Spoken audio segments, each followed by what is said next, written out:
Assalamualaikum warahmatullahi wabarakatuh. Saya Evi Adriani dengan NIM 2348201069. Di sini saya ingin menjelaskan tentang sistem pencernaan.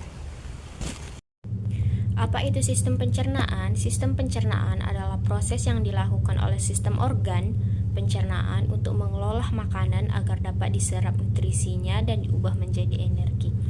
Nah, zat-zat yang diperlukan oleh tubuh seperti berdasarkan keperluan tubuh, zat-zat makanannya yaitu dibedakan menjadi dua kelompok. Yang pertama adalah zat makanan makro, contohnya seperti karbohidrat, lemak, dan protein. Yang kedua adalah zat makanan mikro, contohnya seperti vitamin dan mineral. Mekanisme sistem pencernaan. Yang pertama adalah mulut. Proses pencernaan dimulai di mulut, makanan dikunyah oleh gigi untuk memecah makanan menjadi bagian-bagian yang lebih kecil. Salivah yang dihasilkan oleh kelenjar ludah mengandung enzim amilase yang memulai proses pencernaan karbohidrat. Yang kedua adalah esofagus. Makanan yang telah dikunyah di mulut kemudian didorong menuju lambung melalui esofagus dengan gerakan peristaltik. Yang ketiga adalah lambung. Di dalam lambung, makanan bercampur dengan asam lambung HCl dan enzim pepsin yang memulai proses pencernaan protein. Gerakan peristaltik di dalam lambung juga membantu mencampur dan menggerakkan makanan. Yang keempat adalah usus halus. Makanan yang telah dicerna di lambung kemudian masuk ke usus halus. Di usus halus terjadi penyerapan nutrisi yang dibantu oleh enzim-enzim pencernaan dari pankreas, hati, dan usus itu sendiri. Fili usus halus memperluas permukaan penyerapan. Yang kelima adalah usus besar. Sisa-sisa makanan yang tidak dapat diserap di usus halus masuk ke usus besar. Di usus besar, air diserap kembali dan sisa makanan didapatkan menjadi feses.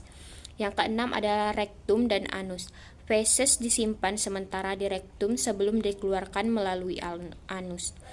Selain itu, organ-organ tambahan seperti hati, pankreas, dan kandung empedu juga berperan penting dalam proses pencernaan dengan menyediakan enzim dan cairan pencernaan. Secara keseluruhan, sistem pencernaan manusia bekerja secara terkoordinasi untuk mencerna. Berdasarkan prosesnya, pencernaan makanan dapat dibedakan menjadi dua macam, seperti proses mekanisme, yaitu pengunyahan oleh gigi dengan dibantu lidah serta peremasan yang terjadi di lambung. Yang kedua adalah proses kimiawi, yaitu pelarut dan pemecah makanan oleh enzim-enzim pencernaan dengan mengubah makanan yang bermolekul besar menjadi molekul yang lebih kecil. Fungsi sistem pencernaan manusia. Fungsi utama sistem pencernaan yaitu membantu suplai nutrisi ke dalam tubuh yang diperoleh dari asupan makanan atau minuman sehari-hari yang dikonsumsi. Nutrisi yang diambil dari makanan nantinya dapat memaksimalkan kinerja tubuh secara menyeluruh, mulai dari memperbaiki sel-sel, regenerasi kulit, hingga sumber energi tubuh. Tak hanya itu, dengan sistem pencernaan ini manusia bisa membentuk zat-zat berbahaya atau limbah yang sudah tidak diperlukan tubuh dalam bentuk feses. Gangguan pencernaan adalah gangguan pada saluran pencernaan atau disebut dengan saluran gastrointestinal.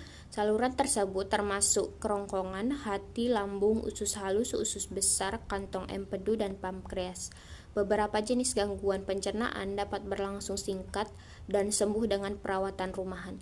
Sementara kondisi lainnya dapat berlangsung lama dan memungkinkan membutuhkan bantuan dokter untuk mengatasinya. Gangguan pencernaan umum yang pertama adalah GERD. GERD atau gastroesophageal reflux disease adalah jenis gangguan pencernaan yang terjadi saat asam lambung naik menuju kerongkongan. Hal tersebut disebabkan oleh melemahnya katup atau sphincter bagian bawah kerongkongan. Normalnya katup ini akan menutup setelah makanan masuk ke lambung. Namun pada penderita ini, katup tersebut tidak bisa menutup dengan sempurna, sehingga membentuk asam lambung naik ke kerongkongan, menyebabkan penderita mengalami sensasi terbakar di dada, nyeri dada, kesulitan menelan, mual, muntah, dan batuk. Diagnosisnya penyakit GERD dapat dilakukan melalui pemeriksaan esophagogastroduodenal. IBS atau Irritable Bowel Syndrome adalah sekumpulan ciri-ciri gangguan pencernaan, termasuk sakit perut dan perubahan buang air besar yang setidaknya terjadi 3 kali per bulan selama 3 bulan berturut-turut. Gejala lain ialah kembung, diare, sembelit, dan munculnya lendir pada fases. Gejala tersebut belum diketahui pasti apa penyebabnya, namun faktor-faktor tertentu seperti infeksi bakteri pada saluran pencernaan, kondisi kesehatan mental seperti kecemasan, depresi, stres, serta konsumsi makanan tertentu diduga berkaitan dengan terjadinya IBS.